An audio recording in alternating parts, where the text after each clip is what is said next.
안녕하세요. 캐나다노트입니다. 만약 여러분께서 캐나다에서 일하고 계신 직장인이라면 이번 영상이 많이 도움이 될 것 같습니다. 올해 들어 가장 많이 이야기하게 된 케이스가 기존에 가지고 있던 펀드에서 ETF로 옮기거나 혹은 직접 투자로 전환하고 싶으시다는 분이 굉장히 많았습니다. 1월에만 벌써 제가 한 10분 정도 이런 이야기를 나누었었는데요. 공통적인 의견이 지금 가지고 있는 펀드가 좋은지 잘 모르겠다. 그래서 직접 투자를 해보고 싶은데 주식이라는 건 사실 좀 무섭다. 그래서 공부하게 되면서 알게 된 건 ETF인데 ETF마저 많이 어렵다. 하지만 제 가장 큰 의견은 이미 투자하고 계신 펀드가 수수료가 높은 것이 가장 큰 문제일 수 있다는 것입니다.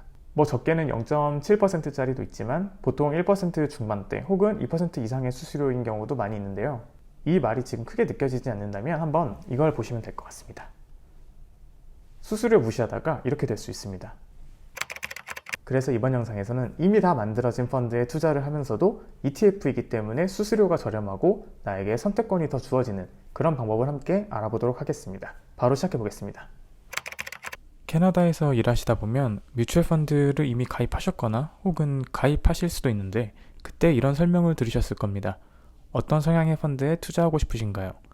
그림을 보시면 이 5개 중에서 왼쪽으로 갈수록 보수적이고 오른쪽으로 갈수록 공격적입니다. 보수적일수록 파란색이 차지하는 비중이 높은데 이게 픽스드 인컴, 주로 채권 투자를 뜻합니다. 즉, 주식과 채권 비중을 조절해서 얼마나 리스크를 가져갈지 선택하는 건데요.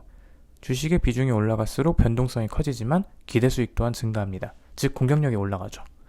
반면에 채권의 비중이 올라갈수록 기대 수익은 낮아질 수 있지만 변동성이 적어져 방어력이 올라갑니다. 그리고 여러분들께선 아마도 성장 포트를 선택하셨을 것 같아요. 자, 여기까지는 아무 문제가 없습니다. 뮤추얼 펀드는 사실 너무 좋은 상품입니다. 투자 관련 공부를 하지 않아도 내 성향에 맞게 원하는 금액을 설정해서 펀드에서 직접 분산 투자를 해줍니다. 그래서 당연하게도 안 하는 것보다 하는 게 100배 낫다라고 생각하는데요. 굉장히 아쉬운 점이 하나 있습니다. 바로 수수료입니다. 내 포트폴리오 금액에 비례해서 수수료를 가져가는데요. 수수료를 가져가는 것 자체가 문제가 아닙니다. 당연히 수고를 대신해주고 전문적으로 관리해주는 비용이므로 납득할 수 있습니다. 하지만 수수료가 만약 너무 높다면 어떻게 될까요? 이 그래프는 대략 5% 정도의 수익률을 가지고 수수료가 없는 혹은 1%인 혹은 2.4%인 펀드를 오랫동안 운용했을 때 결과적으로 나에게 남는 돈의 양을 나타냅니다. 이럴 경우에 내가 은퇴 시점에서 78만 달러를 기대했는데 수수료를 매년 내다 보니 결국 나에게 떨어지는 돈은 43만 달러다. 은퇴 시점에서 이건 너무나도 큰 차이입니다. 노후의 퀄리티가 완전히 달라지겠죠. 캐나다에서 뮤추얼 펀드를 보면 수수료가 보통 여기 두 라인 사이에 존재합니다.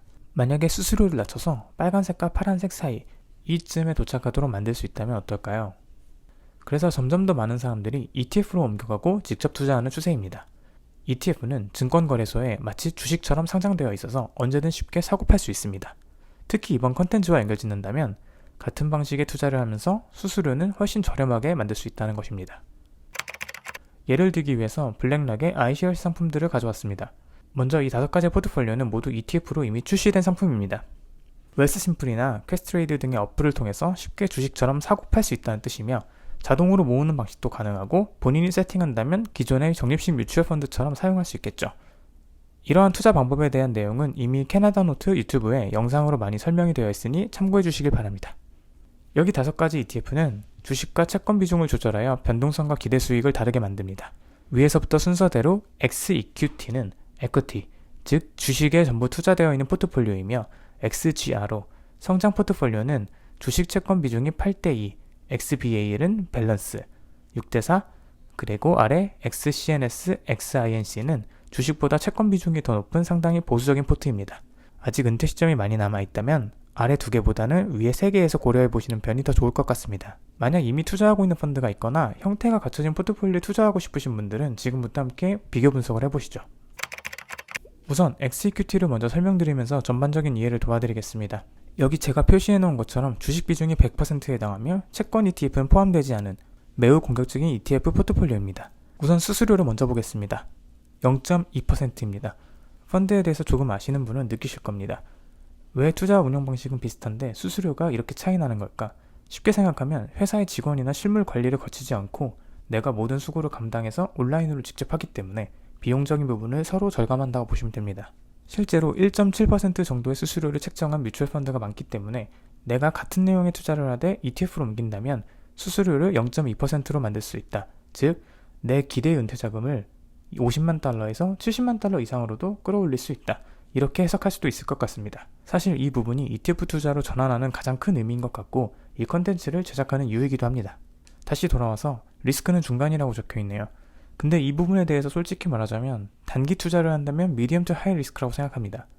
주식 비중이 100%라서 전 세계 주식시장의 변동 자체를 따라와 버리기 때문에 단기적으로는 큰 위험일 수도 있습니다. 예를 들면 글로벌 경제 위기나 코비드 같은 범지구적 재해 같은 게 발생하는 경우겠죠. 하지만 이것도 장기 투자를 함으로써 사실 중간 정도의 리스크를 내릴 수 있다고 생각합니다. 이 부분에 대한 이해는 다른 영상을 링크에 남겨두겠습니다. 그리고 또 중요한 수익률을 살펴봐야겠죠. 작년 수익률은 약 25%, 3년 수익률 평균은 연 9%, 5년 수익률 평균은 약 11.6%로 나와 있습니다. 참고로 절대 이 수치가 미래의 기대 수익률은 아닙니다.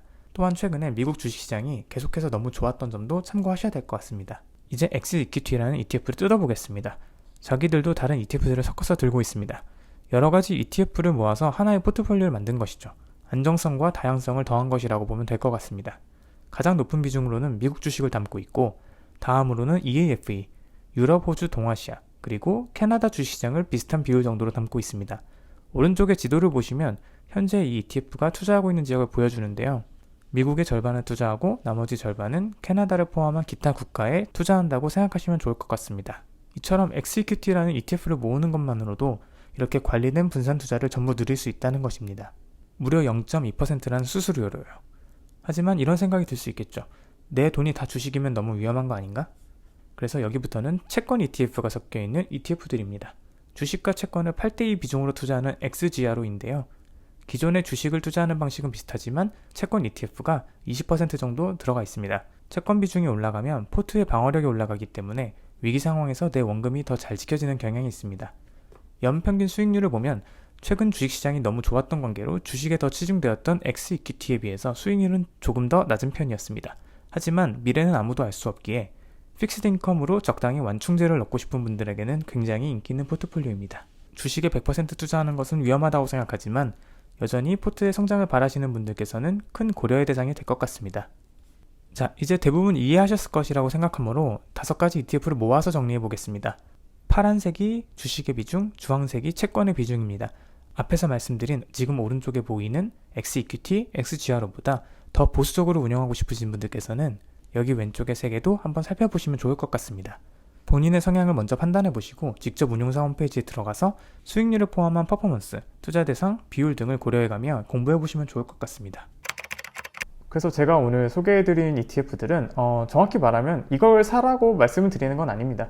하지만 이제 이러한 ETF들이 있고 이러한 포트폴리오 ETF들은 기존에 가지고 있던 뮤추얼 펀드랑 거의 비슷하기 때문에 만약 이게 더 나은 투자가 될 수 있다면 이것도 함께 공부해 보시면 좋을 것 같다는 의미로 가져와 봤습니다. 앞서 말씀드린 것처럼 이렇게 펀드에 마음 편하게 오래 투자할 수 있으면서 수수료를 낮출 수 있는 방법이 있다는 거, 그것만으로도 더 좋은 고민이 되고 공부가 될 것 같습니다. 만약에 여전히 모르는 부분이 있으시다면 아래 댓글로 남겨주시거나 인스타그램 DM으로 남겨주신다면 제가 바로 답변을 드리겠습니다. 감사합니다. 캐나다 노트였습니다.